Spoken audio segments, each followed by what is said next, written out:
কাতলা মাছ ফুলকপি আলু দিয়ে যদি ঝোল হয়, কাঁচা লঙ্কা দিয়ে কালো জিরে ফোড়ন দিয়ে দুর্দান্ত টেস্ট লাগে। চলুন আজকে রেসিপিটা ঝট করে দেখা যাক। আমি আপনাদের সোমার হেসেল আপনাদের অনেক স্বাগত। যারা নতুন আছেন প্লিজ সাবস্ক্রাইব করে দেবেন, কমেন্ট করবেন আর অনেক শেয়ার করবেন নিজেদের আত্মীয় স্বজনের সাথে। যারা পুরাতন আছেন তারা তো অবশ্যই আমি ভাবছি যে আপনারা শেয়ারও করেছেন, কমেন্টও করেছেন আর সাবস্ক্রাইবও করেছেন। চলুন দেখা যায়। এখানে সমস্ত কিছু দিয়ে দিলাম, এটা মিক্সি করতে দেবো। এখানে আদা আছে, রসুন আছে, পেঁয়াজ আছে। এখানে আমি ফুলকপি আলুটা কিন্তু একটু ভাপিয়ে নিয়েছি, পেস্ট করা হয়ে গেল একদম মিক্সির মধ্যে। তারপর তেলটা গরম করে কাতলা মাছগুলো ছেড়ে দিলাম। সাইজগুলো দেখুন, জাস্ট ওয়াও, খুব বড় বড় সাইজ আছে মাছটা। সাধারণত চর্বি তেল, এত সুন্দর তেল আছে, ভাজা দিয়েই একটু ঘি দিয়ে ভাত খাওয়া যায়, কিন্তু আমি ফুলকপি দিয়ে ঝোল করব। চলুন ফার্স্ট এবার তেলের মধ্যে কালো জিরে দিয়ে দিলাম, এবার পেস্ট করাটা দিয়ে দিলাম, পেঁয়াজ, টমেটোর, আদা, রসুন। এর দেখতে পাচ্ছেন সাইড থেকে তেল ছেড়ে দিয়েছে, মানে পেঁয়াজটা ভাজা হয়ে গেছে। তারপর মশলা, জিরের গুঁড়ো, লঙ্কার গুঁড়ো, হলুদ গুঁড়ো, ব্যাস আর কিচ্ছু না। এটা সমস্ত দিয়ে দিলাম মশলার মধ্যে। এবার ভালো করে 1 চামচ নুন দিয়ে দিলাম।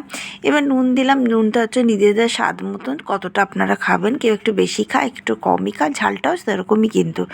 তারপরে দেখুন এখানে কাঁচা লঙ্কা দিয়ে দিলাম, যাতে একটু ডোলে খাওয়া যায়। এটা কিন্তু আপনারা করতে পারবেন ইচ্ছা করলে, কিন্তু অনেক সময় ঝোলের মধ্যে চিপে খেতে পারবেন। এবার তার মধ্যে দিলাম কি ফুলকপি আলু। ফুলকপি আলুটা দেওয়ার পর এই দেখুন একটু ফুটছে, তার মধ্যে দিয়ে দেবো জল আন্দাজ মতন। আর আমি যে আপনাদেরকে ভিডিওটা ভয়েসটা দিই, সেটা সাধারণ ঘরের একটা বউ রান্নার সময় যা যা কথা বলে সেই হিসাবে আপনাদের সাথে কথা বলি। আমার কোনো স্ক্রিপ্ট লেখা থাকে না।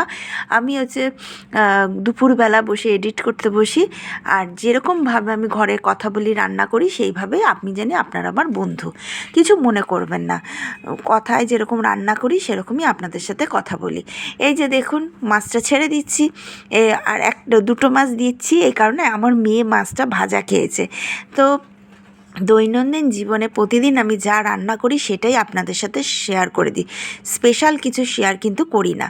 এই যে দেখুন বেশ ভালো মতন ফুটছে, ফোটার পর একটু ঘি দিয়ে দিয়েছি এখানে, আপনারা বুঝতেই পারবেন গাওয়া ঘি একদম। এই যে দেখুন, এই যে গাওয়া ঘি একটু নামাবার আগে দিয়ে দেবেন, দেখবেন ঝোলটা দুর্দান্ত খেতে লাগবে, দুর্দান্ত।